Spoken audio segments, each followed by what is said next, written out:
Hey guys, welcome to the channel. Today we are going to do the review of movie The Electric State। 2 घंटे की ये movie Netflix पे available है हिंदी और English में, और इसको डायरेक्ट किया है रूसो ब्रदर्स ने। इस मूवी की रेटिंग है PG-13, तो तुम पूरी फैमिली के साथ में इसको देख सकते हो। इसके मेन लीड में है क्रिस प्रैट, मिली बॉबी ब्राउन, के ह्वी क्वान, वुडी हैरेल्सन, और इस मूवी का बजट है $320 मिलियन।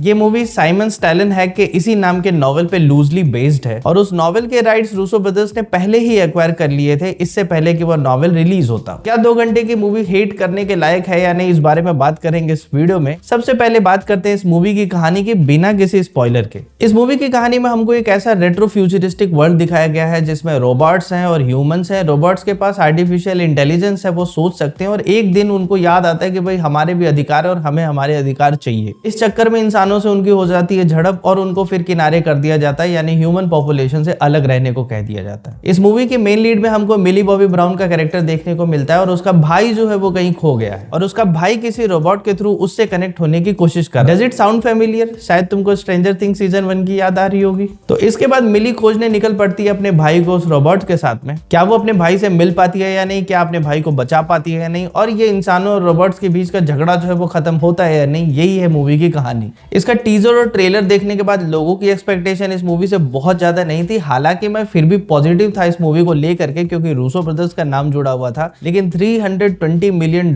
इस मूवी पे खर्च हुए हैं भी या नहीं, ये तो भाई इसके VFX को देखने के बाद समझ में आ जाता है। इसका VFX बहुत अच्छा है, इसकी वर्ल्ड बिल्डिंग बहुत अच्छी की गई है, रोबोट्स का डिजाइन जो है वो बहुत कूल है। स्पेशली जो रेट्रो फ्यूचरिस्टिक लुक डाला गया ना, कि मतलब एक फ्यूचर वर्ल्ड है लेकिन कीबोर्ड जो है वो पुराने टाइम के हैं, वो जो मॉनिटर्स हैं CRT मॉनिटर्स का यूज किया जा रहा है, और जिस ऑगमेंटेड रियलिटी के लिए वो लोग जिन डिवाइसेस का यूज करते हैं वो भी बड़े पुराने जमाने की लगती है। ये पुरानी टेक्नोलॉजी और नई टेक्नोलॉजी का जो मिक्सचर है, ये इस मूवी में देखने में मुझे तो बहुत कूल लगा। But sadly this is all the movie has to offer, because इसकी स्टोरी, इसका प्लॉट जो है वो बहुत वीक और बहुत ही ज्यादा प्रेडिक्टेबल है। मूवी में बहुत सारे प्लॉट होल्स हैं जिनके बारे में मैं बात नहीं कर रहा, बिकॉज ये रिव्यू तो स्पॉइलर फ्री है ना। बाकी मूवी का बैकग्राउंड स्कोर जो है वो प्लीजिंग है, और सारे एक्टर्स ने लगभग अच्छा काम किया है सिवाय मिली बॉबी ब्राउन के। मैं अगर पर्सनली बोलूं तो जैसे हर किसी को स्ट्रेंजर थिंग्स के बाद में मिली बॉबी ब्राउन का कैरेक्टर पसंद आने लगा था, वैसे मुझे भी, लेकिन इस मूवी में उनकी एक्टिंग इतनी ब्लैंड है कि मैं सच बता रहा हूं कि रोबोट्स जो है वो उनसे ज्यादा बेहतर एक्टिंग करते हुए नजर आते हैं। क्रिस प्रैट तो अपने स्टार लॉर्ड के कैरेक्टर से बाहर निकलना ही नहीं चाहते। इस मूवी में भी उनको देख करके यही लगता है कि वो किसी मार्वल की मूवी में रोल प्ले कर रहे हैं। की ह्वी क्वान के पास इस मूवी में करने के लिए ज्यादा कुछ नहीं था, तो जितना भी टाइम उनको मिला है उन्होंने अपना काम को ठीक ठाक से निपटा दिया है। रोबोट्स के जो एक्शन सीन है वो बहुत कूल लगे हैं, और इवन कुछ रोबोट्स जो है वो मुझे बहुत पसंद आए, स्पेशली मिस्टर पीनट्स और वो जो मिस पोस्टमैन शायद थी। इस मूवी की रेटिंग IMDb पे 6 पॉइंट समथिंग के आसपास है, और उसका रीजन ये है कि या तो लोगों ने इस मूवी को बहुत पसंद किया और या तो बिल्कुल ही नापसंद किया। मूवी के डायरेक्शन के बारे में ज्यादा बात नहीं करेंगे, क्योंकि अगर ये इतना ही अच्छा होता तो मूवी भी तो बहुत अच्छी होती ना।